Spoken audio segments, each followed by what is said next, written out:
Ba't ganun? Asaya-saya namin. Pwera lang sa'yo. Hindi ka sa jacket. Ilalamig nga. Ikaw ba naman pagsuotin ng ng coat ng doktor? Tapos, coat ng doktor, bestida ng nag-a-apply, tapos sapatos ng magdedebu. Sino matutuwa? Sabagay. Pinagsama-sama lahat ng okasyon Correct. dito. Oo. Tapos yung kulot niya hindi pa natapos. Standby na raw eh. Yung ni Roller, sabi, kayo na po, hindi nabuhagag ng hairstyle. Gusto mo ba ituloy na namin? Okay lang, kahit hindi matapos yan. Ang mahalaga, yung bayad nyo mamaya buo, kaliwa. Okay. So, si Maro ay, saan ka nakatira? Sa Muntinlupa, Alabang. Ikaw din ba taga-Alabang? Opo. Doon kayo nagkatagpo?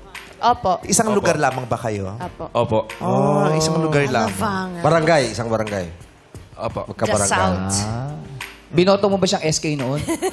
Oo! Magandang tanong. Kabarangay. Magandang punto yan. Kasi ikaw hindi ka binoto ni Ann Curtis. Oo, dati talaga. Sabi niya, bakit di mo ko binoto? Parang hindi mo kaya. Hindi mo lang sinugarcoat o hindi mo lang sinabing, uy, binoto kita kasi hindi mo naman nakita. Tapos umami. Pero nung nakita niya yung mga maganda mong ginawa, binoto ka na niya. Binoto na Ako, ako. hindi rin. Nahiya na lang rin.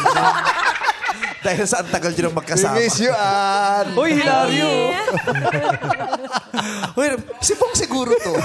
Tumawag pa. Ay, Jong, ikaw ba talaga? Ang hilaryo. Anyway,